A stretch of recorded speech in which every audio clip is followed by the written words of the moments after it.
민수기 13장 25절부터 14장 10절까지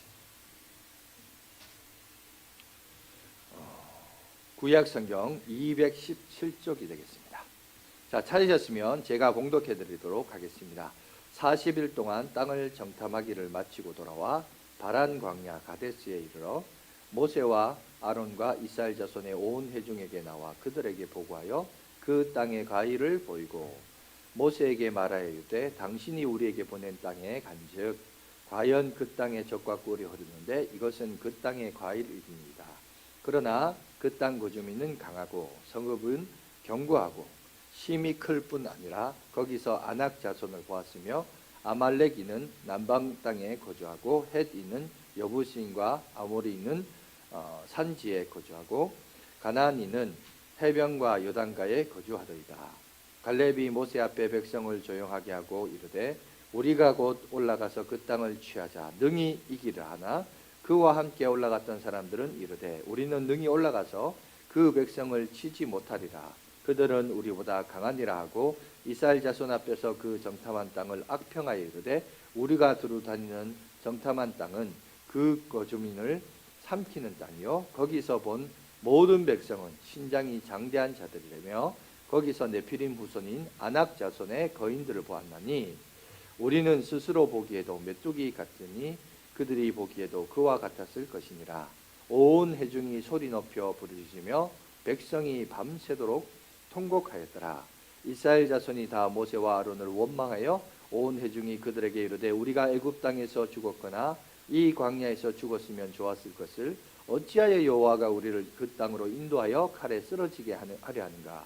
우리의 처자가 사로잡히리니 애굽으로 돌아가는 것이 낫지 아니하랴. 이에 서로 말하되 우리가 한 지휘관을 세우고 애굽으로 돌아가자 하매 모세와 아론이 이스라엘 자손의 온 회중 앞에서 엎드린지라.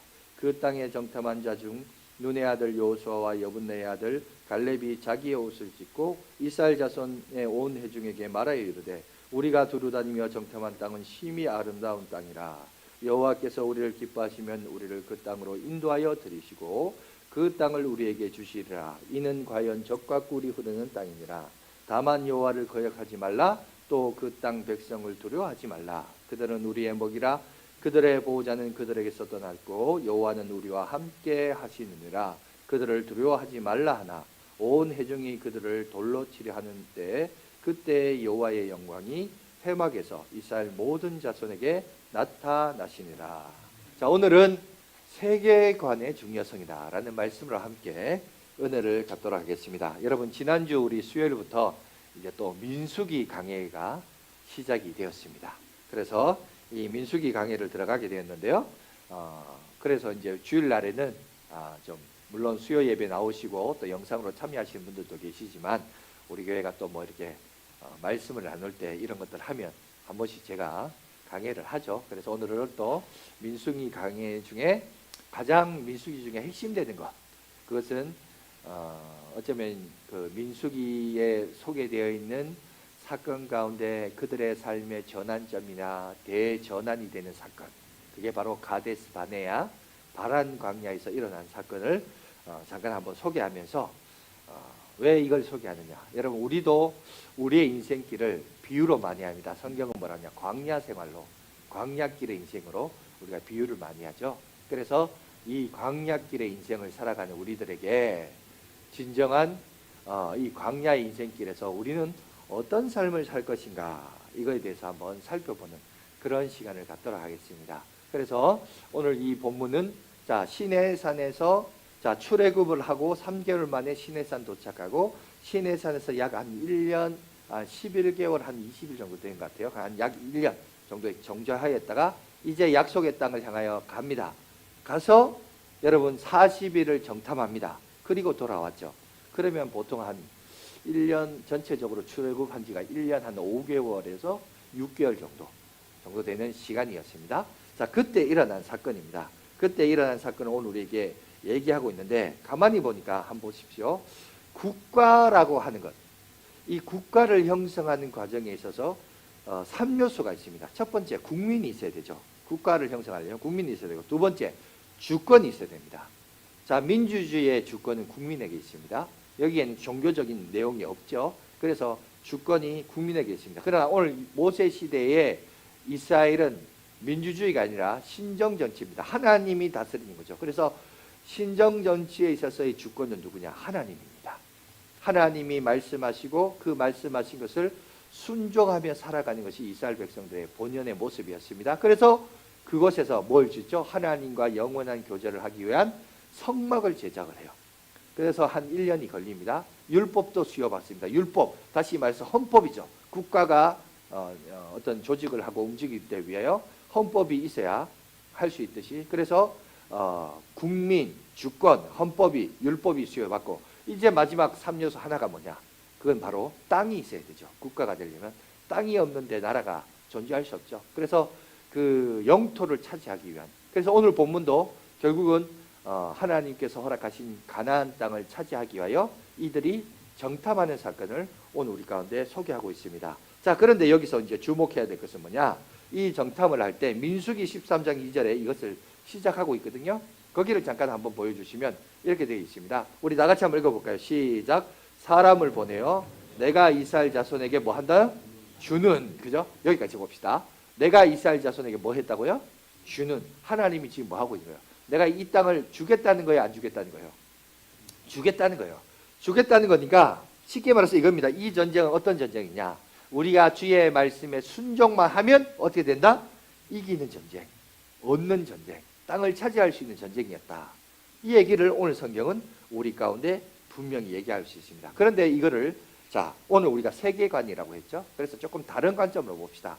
이거를 가나안 땅에 살고 있는 7 족속의 관점에서 한번 봅시다. 아니, 우리 잘 먹고 잘 사는데 오늘날 갑자기 자기들이 쳐들어와가지고, 아니 이거 우리 땅이니까 너희들 물러가라? 이거 너무 억울한 거 아니냐.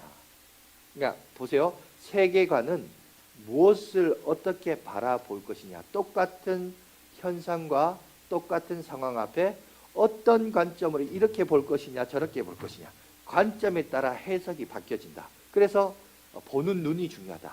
관점이 중요하다. 이것을 세계관이라고 해요. 자, 이들의 여러분 전쟁과 침략이 정당성을 가질 수 있는 이유가 어디에 있느냐. 성경을 한번 살펴보겠습니다.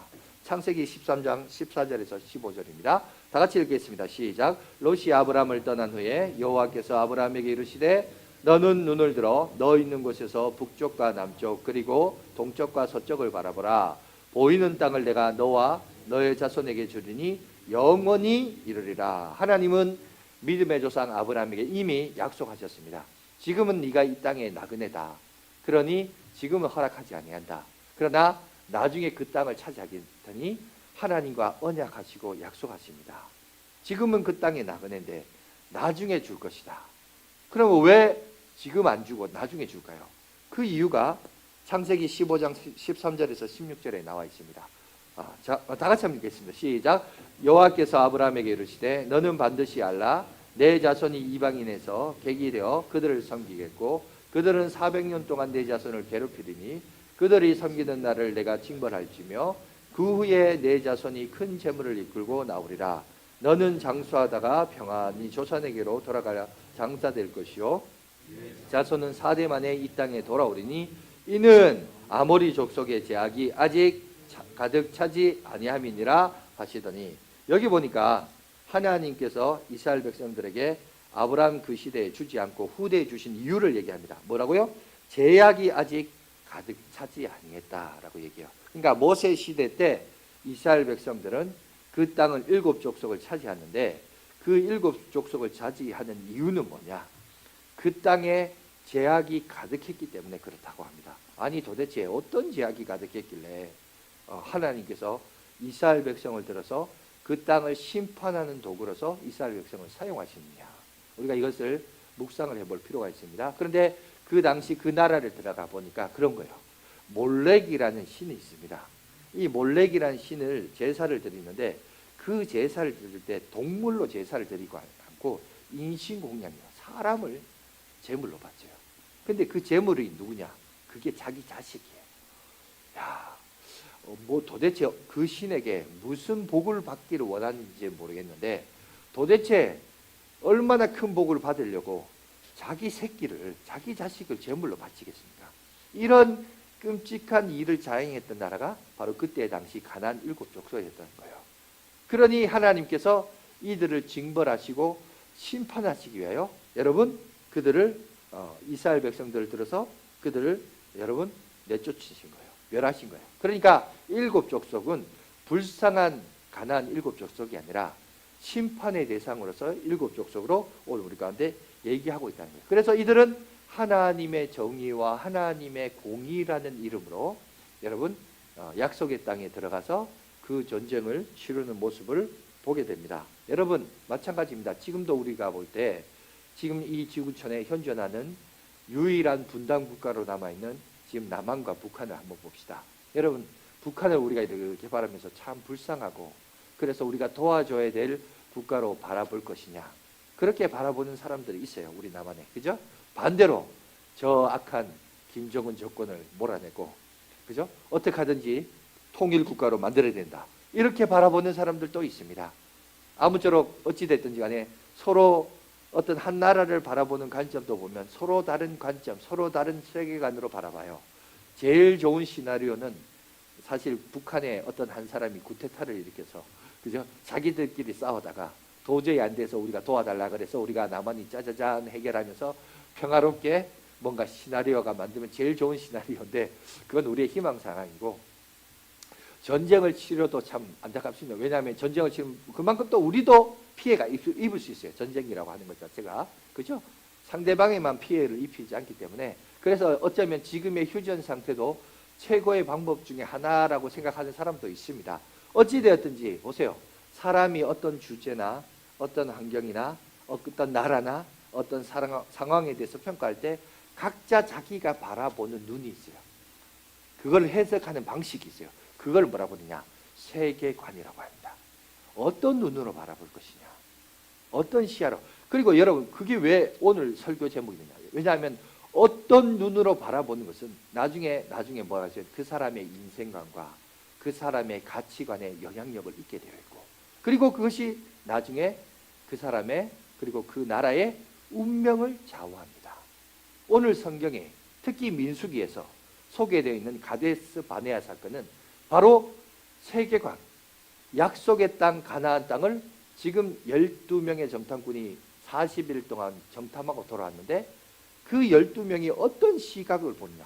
똑같은 가나안 땅이에요. 다른 가나안 땅을 본 게 아니에요. 똑같은 것을 봤음에도 불구하고 2명은 긍정적으로 봐요. 우리가 잘 아는 10명은 부정적으로 봐요. 근데 왜 부정적으로 봤으며 또 다른 2명은 또 왜 또 긍정적으로 봤냐는 거죠. 이 서로 다른 똑같은 대상인데 서로 다른 해석과 관점과 눈이 엄청난 결과를 만들어 버리더라. 광야 같은 인생길을 살아가는 우리 인생도 마찬가지입니다. 여러분 이스라엘 백성들이 민수기는 광야 생활을 얘기하죠. 이 광야는 바로 우리의 인생길을 얘기합니다. 우리 인생길도 정말 출발점에서 제일 중요한 거 뭐냐?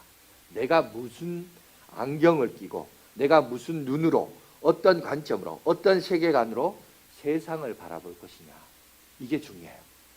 그걸 바라보는 눈이 내 삶의 운명을 좌우해요. 내가 어떤 눈을 뜨고 어떤 안경을 끼고 세상을 볼 것이냐, 이거 진짜 중요한 겁니다. 그게 내 남은 인생의 운명을 좌우하기 때문에 여러분 오늘 본문이 세계관의 중요성, 정말 중요하다는 사실이에요. 그걸 우리가 한번 살펴보도록 하겠습니다. 물론 이제 사전적인 의미는 각자 이제 자기의 관점을 바라보며 세상을 바라보는 관점이 이제 이런 사전적인 의미인데 이제 충분히 제가 설명했을 거라고 보고, 그러면 이제 본문을 한번 보겠습니다. 자, 들어가서 정탐하고 돌아왔습니다. 12명이 보고를 합니다. 자, 우리가 잘 아는 방식을 한번 봅시다. 자, 10명이 부정적으로 얘기를 하는데 이렇게 얘기해요. 안악 자손을 보았다. 약육강식의 그 땅에서, 그죠? 자식을 제물로 바치고 약육강신이 일반화된 그 가나안 땅에서 보니까 힘센 놈이, 키 큰 놈이, 그런 놈이 장사와 갖고 대장으로 살고 있는데 우리가 거기서 싸우려고 하니까 우리는 마치 너무 그 사람들의 신체에 비해서 메뚜기 같더라. 뭔가 객관적인 눈과 사실을 보고를 해요. 여러분 객관적인 눈과 사실을 보고하는 것 자체가 나쁜 건 아니에요. 그죠? 그거는 나쁜 게 아닙니다. 우리가 올바르게 파악을 해야 돼요. 우리 교회를 바라보면서, 우리 교회도 여러분 보세요. 우리 양화진 교회가 이제 37주년을 맞이해서 새로운 비전과 꿈을 향하여 나가면서 제일 먼저 진단을 합시다. 이러면 뭐 여러 가지 진단을 할 때 있는 사실을 그대로 진단을 해야지, 없는 데 있는 것처럼, 그죠? 그죠? 있으면서 없는 것처럼 이렇게 하면 안 되고, 있는 그대로를 봐야 되는 건 맞아요. 객관적으로 눈으로 보고 평가를 해야 됩니다. 그런데 여기서 이제 더 중요한 것은 뭐냐? 아무리 객관적인 사실과 진실이 중요하다 할지라도 그게 더 중요한 게 아니라 뭐가 더 중요하냐? 하나님이 여러분 역사의 주관자이시고, 무엇보다도 이 시대는 민주주의가 아닙니다. 신정정치예요. 하나님이 주권이 있는 나라입니다. 사실 오늘 우리도 민주주의 정치 제도 시스템 속에 살아가고 있지만, 예수 믿고 신앙생활하는 우리는 사실은 신정정치 시스템 속에 살아가고 있어요. 그러니까 하나님이 우리에게 말씀하신 약속. 자, 성경은 신약과 구약이죠. 여기서 신약이란 말, 구약이란 약이 뭡니까? 약속이에요. 언약을 말해요. 양약자가 아닙니다. 하나님이 내게 옛날에 하신 약속, 신약은 새로운 약속. 약속을 우리가 붙들고 사는 거예요. 그러니까 하나님이 내게 주신 약속은 나의 현실과 나의 이 사실과 나의 이 객관적인 진실과 여러분 객관적인 평가보다 어떻다는 거예요? 더 중요하다는 사실이에요. 그거를 바라보는 안경을 가져야 된다는 거예요. 그걸 바라보는 세계관을 가져야 된다는 거예요. 오늘 본문이 그거예요. 자, 10명의 정탐꾼들은 사실만 봤어요. 객관적인 평가만 봤어요. 맞죠? 그 말이 없는 사실이 아니에요. 오늘날 이 사회도 보세요. 뭐가 진리인지 아세요? 과학으로 증명되거나, 여러분, 그죠? 눈에 보여지거나, 뉴스 보도화돼서 객관화되거나, 그래야 이게 하죠. 그래서 옛날에 이제 역사학자들 중에도 이스라엘이라는 역사를 뭐라고 하냐면 바벨론 시대를 역사로, 왜냐하면 바벨론 시대에 보면 그 공식적인 바벨론 국가 명칭에 여러분 히브리 노예라는 것이 언급되어 있고, 애굽 역사, 이집트 역사를 보면 이집트 역사에서는 모세가 출애굽해가 갔다는 것은 성경밖에 없고, 애굽의 역사는 그게 없대요. 그래서 사실은 애굽의 역사의 기원을 우리는 성경을 아브라함 때부터 보고 또 출애굽에서 비로소 국가를 형성했다고 보지만, 세상 사람들은 그걸 인정 안 해요. 왜? 공식적인 문서에 없기 때문에. 근데 공식적인 문서는 어디였냐? 바벨로니아의 그 시대에는 있더라. 그래서 거기를 기원으로 하는 사람, 세상 사람은 그렇게 얘기할 수 있어요. 그러나 우리가 기억해야 될 것은, 우리가 인생을 살아가면서, 광야 같은 인생을 살아가면서 기억해야 될 것은 객관적인 사실이 중요합니다. 객관적으로 자기를 돌아보는 것도 중요합니다. 사실을 있는 그대로 평가하는 것 중요합니다. 그런데 그것보다 더 앞서는 것이 있어요. 그것보다 더 중요한 것이 있어요. 그게 뭡니까? 하나님께서 말씀하신 언약이에요. 그걸 우리는 뭐라 그럽니까? 성경이라고 그럽니다. 그죠? 그 약속을 붙드는 것이 더 중요하다는 거예요. 그런데 오늘 보면 이들은 객관적인 사실만 봐요.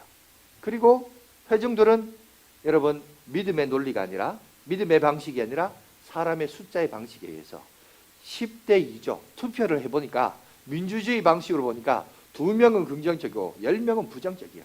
그러니까 전체적인 분위기는 어떻게 흘러갑니까? 부정적으로 쭉 흘러갑니다.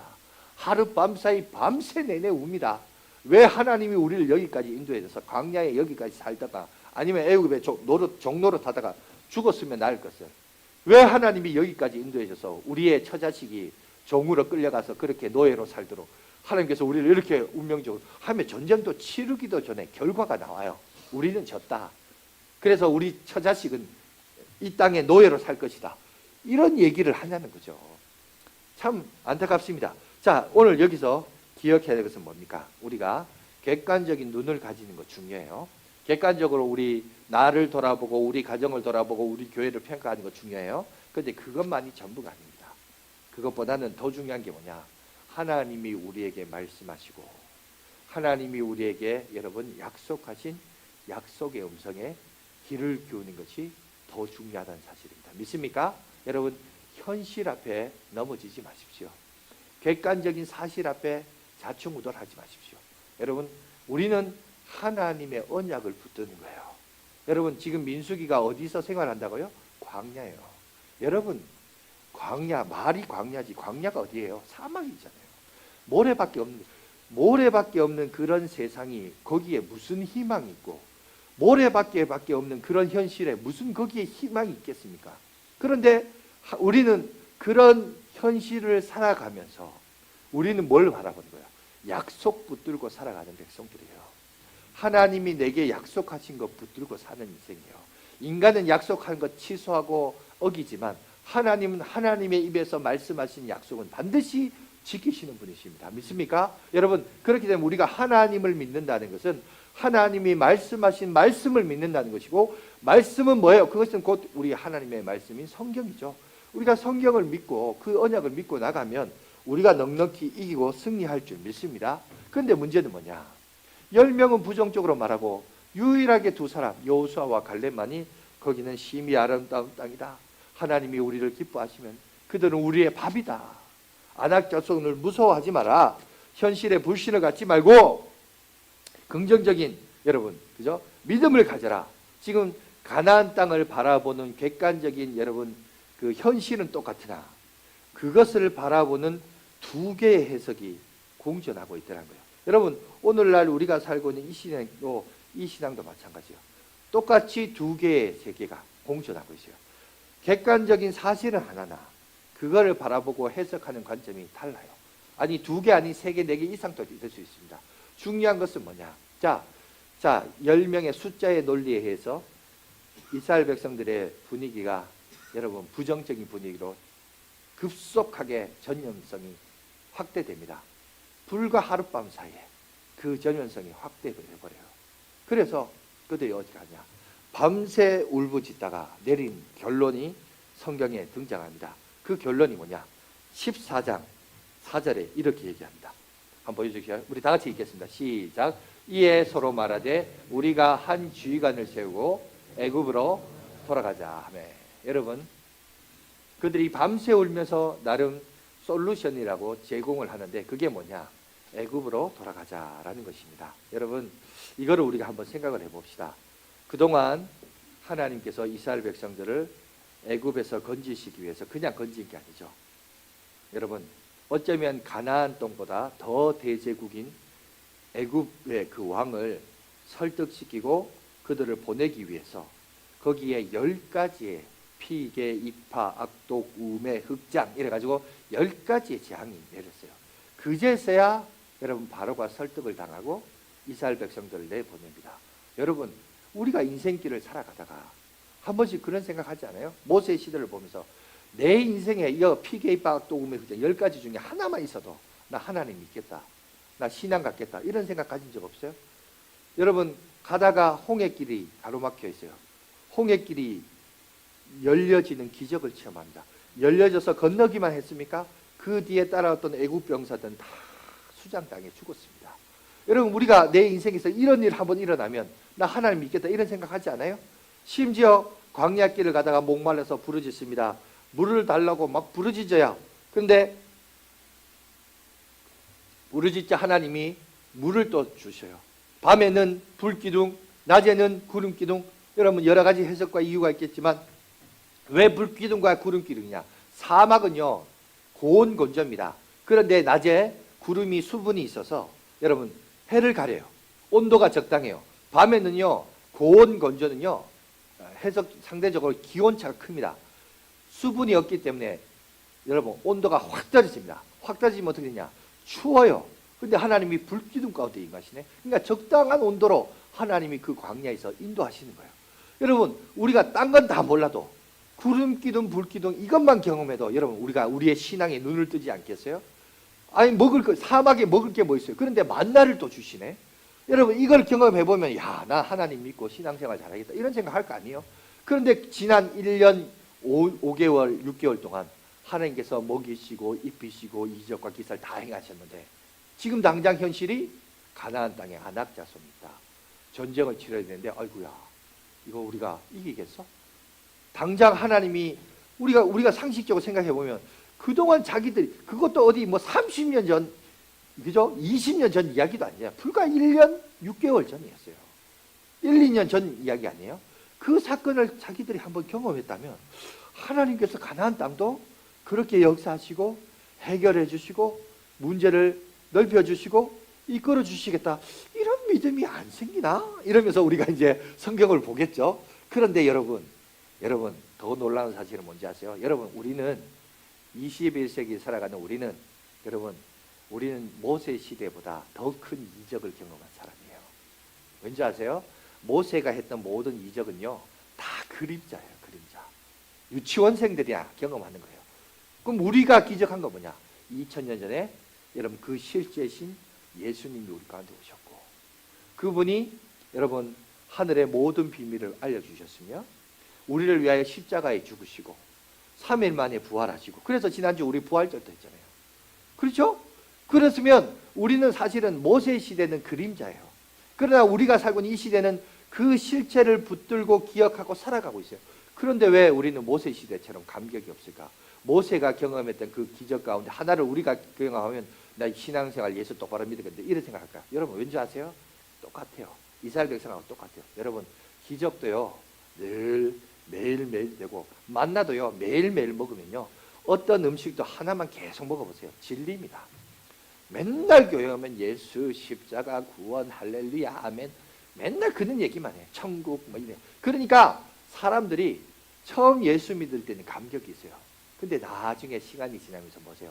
감격이 사라져요. 기분도 그래요. 또 설교하면 목사님, 아이고 목사님 또 저런 설교한다 이러고, 그죠? 맨날 교회 오면 예수, 십자가, 부활 이런 얘기만 한다고. 그러니까 똑같이 우리도 감격이 없는 거예요. 그러면서 그게 이제 뭐가 되냐? 그게 당연시 되는 거예요. 당연시 되고 그럼 뭐에 반응하냐? 당장 내 앞에 있는 현실, 코로나라는 현실, 코로나 이후에 지금 금융이 뭐 이래가지고 뭐 이자가 올라갔니, 금리가 올랐니, 이런 현실, 부동산이 지금 막 어떻게 됐니, 이런 현실, 직장의 어떤 문제, 이런 현실, 이런 거는 내 앞에 문제가 확 다가오는데 그동안 하나님께서 내게 베푸신 구속의 은혜와 생명을 주심과 영원한 삶을 허락하셨다. 그러니 우리에게 하나님께서 우리에게 주신 하나님의 형상을 가지고 자유의지를 가지고 마음껏 하나님께서 베푸신 역사를 우리가 품고 나가자. 아이고 또 저런 얘기한다. 식상해버린 거예요. 식상해버리고 어디에 예민한가? 지금 내가 당면한 문제와 현실 앞에 당황하고 조급해하고 그래서 믿음 없어 하는 여러분 이스라엘 백성이나 지금 우리나 똑같더라. 그죠? 오히려 이스라엘 백성들은 그림자였지. 우리는 그 실제를 알고 분명히 성경에서 말한 이제 죽음 너머에 있는 새하늘과 새 땅까지 우리를 인도하신 것이라는 사실까지 여러분 우리가 모릅니까? 다 알잖아요. 다 알고 있음에도 불구하고 막상 내가 경험하는 지금의 당면한 내 현실의 문제, 이 문제가 우리의 믿음의 앞을 가리게끔 해요. 그리고는 뭘 하느냐? 원망하고 밤새 울다가 결론은 이거예요. 다시 애굽으로 돌아가자. 여러분 그러면 애굽으로 돌아가자, 이게 왜 결론이냐? 이게 왜 심각한 결론이냐? 여러분 그동안 1년 5개월 6개월 동안 하나님이 뭐 한 거예요? 이스라엘 백성들에게 애굽에서 건져내서 약속의 땅에 들어가려고 하는 것이 하나님의 계획이거든요. 그런데 지금 이스라엘 백성은 뭘 하고 있냐? 다시 돌아가재요. 그럼 그동안 하나님이 하신 일은 뭐가 되는 거예요? 의미 없음이 되죠. 쓸데없는 짓이 되죠. 시간만 허비한 거죠. 그죠? 하나님이 하시는 일에 대해서 허무함과 절망과 좌절과 실패를 허락한다? 여러분 그게 바로 뭔지 아세요? 사단의 역사예요. 귀신의 역사는 뭐냐? 하나님이 우리 가운데 행하신 일을 가치 없게 여기거나 그래서 다시 옛날로 돌아가자. 이거는 마귀의 역사예요. 이거는 귀신의 역사예요. 여러분 이거에 대해 최소한 이거에 대한 영적인 분별력은 여러분 가져야 됩니다. 아, 이가 인간적으로 지금 스토리를 보니까 내가 교회에 왔는데 교회에 상처를 받았고 감히 나한테 어떻게 그런 거는 다 일련의 과정일 뿐입니다. 중요한 것은 뭐냐? 그래서 네가 뭐 어떡하자고. 그래서 다시 예수 믿기 전으로 돌아가자. 여러분 그거는 마귀의 역사예요. 최소한 그것은 여러분들이 분별할 줄 알아야 됩니다. 하나님이 내 인생 가운데 이루신 역사, 그것은 마치 당연한 거고 그것은 마치 여러분 내가 누려야 할 특권이라고 착각하면서 여러분 하나님이 내게 주신 것에 대해서 감격하고 감사하고 영광을 돌리기보다는 가치 없게 평가절하하고 내가 지금 당면한 내 이 문제, 집값 문제, 또 뭐 사업 문제, 직장 문제, 이것 때문에 그냥 하나님의 일에 대한 등을 돌리는 거. 여러분, 우리가 이런 것에 대해서 조심해야 돼요. 하나님이 우리 삶 가운데 허락하셨잖아요. 성경은요 분명히 얘기합니다. 우리가 살아가는 데 있어서 모든 인생의 답을 다 우리 가운데 제시해 주고 있어요. 그런데 오늘 이스라엘 백성들 보세요. 막상 그 현실 앞에 절망하고, 여러분 그죠? 그래서 어떻게 하냐, 이게 전염성이 강해서 나중에는 불순종과 원망으로 나고, 불순종과 원망은 결국 스스로 자멸하게 만드는 결과를 오늘 성경은 우리 가운데 보여주고 있다는 거예요. 그러면 오늘 이들의 실수를 보면서 우리가 타산지석을 삼아야 되겠죠. 이들이 왜 실수했는가를 보면서 우리가 다시 한번, 그렇다면 먼저 우리가 돌아봐야 되겠어요. 우리가 이제 새해를 맞이하면서 일시 백천만 운동을 합니다. 일이 뭐였습니까? 매일 하루에 한 가지 이상 하나님 앞에 감사를 드리자는 거예요. 여러분, 여기서부터 실패를 한 거예요. 이스라엘은 여기서부터 실패한 거예요. 감사하기는커녕 내가 당연하다고 생각한 거예요. 내가 지금 누리는 거 당연. 여러분, 이 시대에 여러분이 만일 북한에서 태어났다고 생각해 보세요. 지금 내가 남한에서 태어난 게 당연한 거라고 생각합니까? 여러분, 여러분들이 북한에서 태어났거나 우크라이나에서 태어났거나 러시아에서 태어났다고 생각해 보세요. 지금 내가 남한에서 누리며 사는 게 당연한 거예요? 아니죠. 생각의 관점을 바꿀 필요가 있습니다. 여러분, 하나님이 내게 주신 은혜와 복이 뭔가, 그거에 대해서 먼저 감사할 줄 알아야 됩니다. 마치 이것을 당연하고 이거는 마땅히 내가 누려야 될 권리라고 생각하다 보니까 거기에 감사가 없어요. 거기에 찬양이 없는 거예요. 찬양과 감사가 없다 보니까 당장 내 앞에 있는 문제가 문제만 보여요. 그 문제 속에 함께 하시고 역사하시고 인도하시는 하나님의 거룩하신 손길과, 그 다음에 무엇보다도 하나님이 그 땅을 주겠다라는 약속을 붙들어야 되는데 그 약속을 못 붙들어요. 문제 때문에. 문제가 그들의 눈을 가리어서. 여러분, 오늘 우리도 인생을 살아가며 있어서, 여러분, 이스라엘 백성도 광야길을 걸었습니다. 우리도 광야 같은 인생길을 갑니다.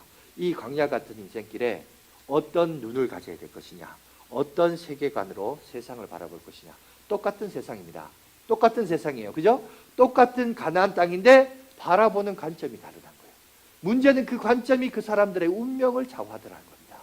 그런 것, 이 말은 다시 말해서 우리들도 우리 인생길의 광야에서 똑같은 일을 경험하지만 똑같은 세상 속에서, 똑같은 대한민국에서 똑같은 온도와 똑같은 습도와 똑같은 날씨에서 생활하고 있지만 여러분, 바라보는 눈과 관점이 다르기 때문에 다른 운명을 좌우할 수 있다는 겁니다.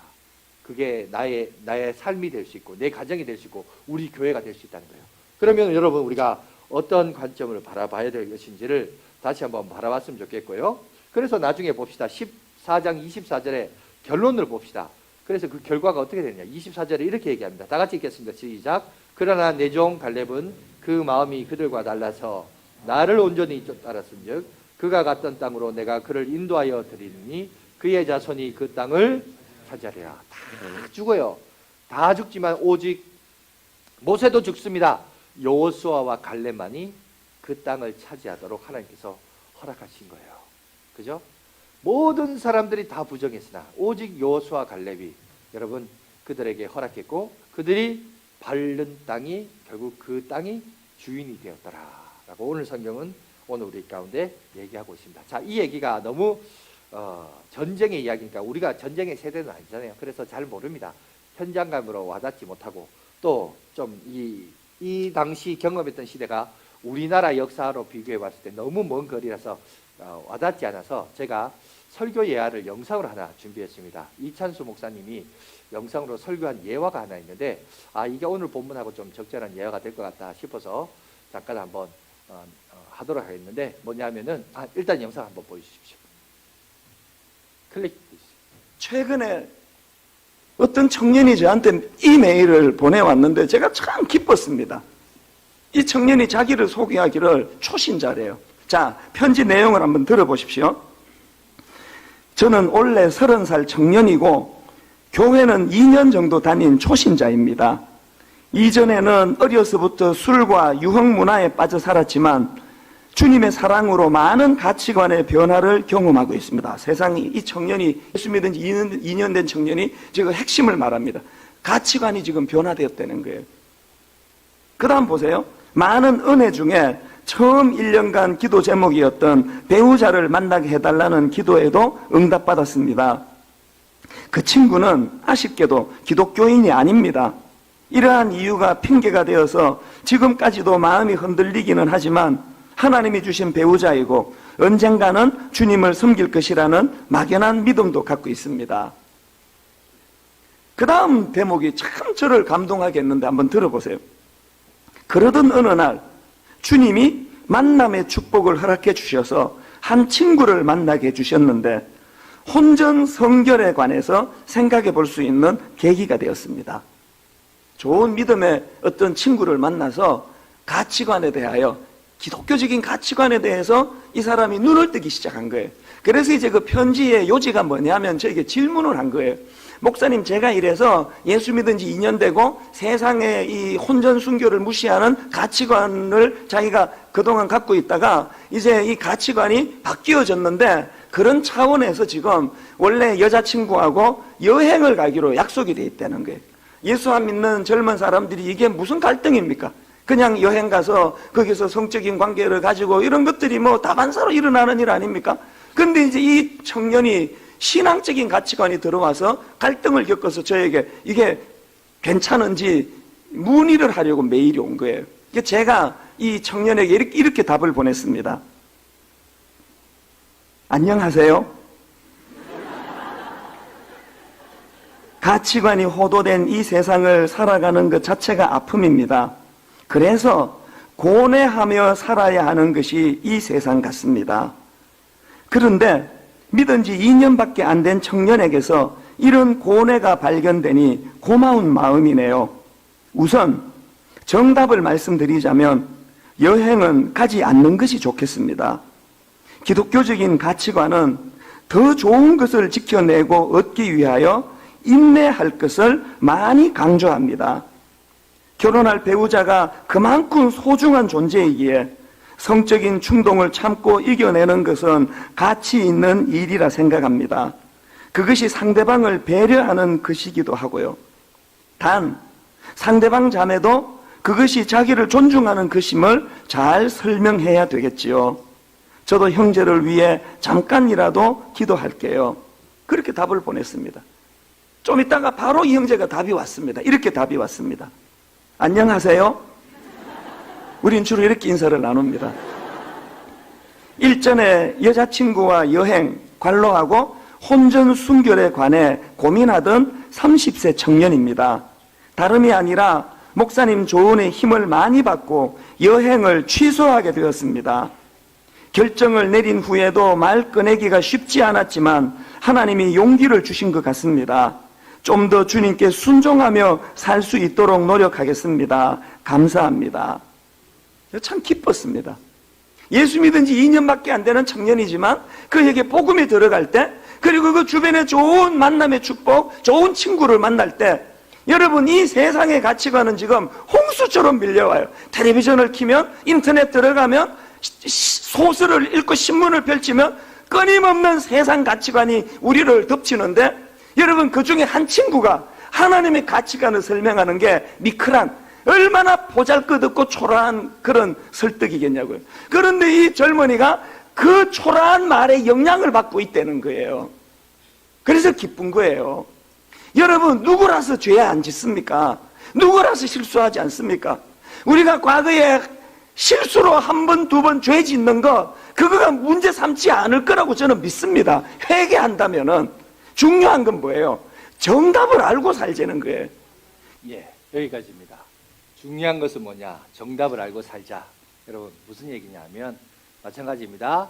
오늘날 이 시대에 성경은 그때 당시는 살육을 저지르는 전쟁을 통해서 약속의 땅에 이제 들어가게 돼요. 그러면 우리는 이 시대 21세기를 살아가는 우리는 무엇으로 싸우냐고요? 싸움의 대상을 좀 제대로 알 필요가 있죠. 그건 뭐냐? 여러분, 총칼을 들이대는 살육의 싸움이 아니에요. 오늘날 우리가 싸우는 이 싸움은 여러분 삶의 방식입니다. 그죠? 이 세상에 유행하는 것들이요. 이 세상이 지극히 당연하다라고 여기는 것들. 그것과의 싸움이에요. 그죠? 그 싸움에서 우리가 지면 안 되는 거예요. 기독교적인 가치관과 세계관을 가지면서 하나님의 나라와 영광을 위해서 우리가 힘쓰며 싸우고 나갈 텐데 옛날처럼 총칼 들이대고 싸우는 그 싸움이 아니라 아까도 말했죠. 구약 시대는 그림자일 뿐입니다. 그게 상징성을 가지고 있어요. 이 시대에 우리가 살아가는 것은 하나님의 가치와 가르침 속에서 하나님께서 우리에게 말씀하신 교훈대로 사는 거예요. 믿습니까? 그 싸움이고 그 싸움에 대한 정답을 여러분 성경은 우리 가운데 제시하고 있어요. 그게 답이 있는 종교예요. 기독교는 답이 없는 종교가 아니에요. 내 인생의 모든 문제가 성경 안에 다 녹아져 있어요. 하나님은 우리에게 말씀하고 있어요. 문제는 우리가 안 읽어서 이걸 닫아버리고 눈을 가리고 귀를 가려서 그렇지, 모든 여러분들이 관심 갖고 있는 거, 고민하는 거, 여러분 그에 대한 정답을 성경은 우리에게 다 얘기하고 있습니다. 그래서 우리 고린도후서 10장 4절 5절 요 얘기만 읽고 이제 마치도록 할게요. 우리 다 같이 읽겠습니다. 시작. 우리의 싸우는 무기는 육신에 속한 것이 아니요 오직 어떤 경관진도 무너뜨리는 하나님의 능력이라. 모든 이론을 무너뜨리며 하나님을 아는 것을 대적하여 높아진 것을 다 무너뜨리고 모든 생각을 사로잡아 그리스도에게 복종하게 하니. 여기 보세요. 모든 이론, 모든 생각. 오늘날 우리들에게 살아가고 있는 이 시대의 트렌드, 브랜드, 여러분 사고, 여러분 사상, 교육, 이론, 유행, 이 모든 것들, 이런 모든 것들이 하나님의 기독교적인 관점과 비교해서 그거를 선별하고 분별력을 하고, 그리고 거기서 선택만 할 뿐만 아니라 이것과의 싸움이에요. 이것과의 싸움이라고요. 그리고 다른 사람들을 설득하고 하나님의 선하신 목적을 이끌어가는 그 싸움이 여러분 뭔지 아세요? 그게 우리 인생길의 광야라는 겁니다. 그 싸움에 우리가 부르심을 받았고 세우심을 받았다는 겁니다.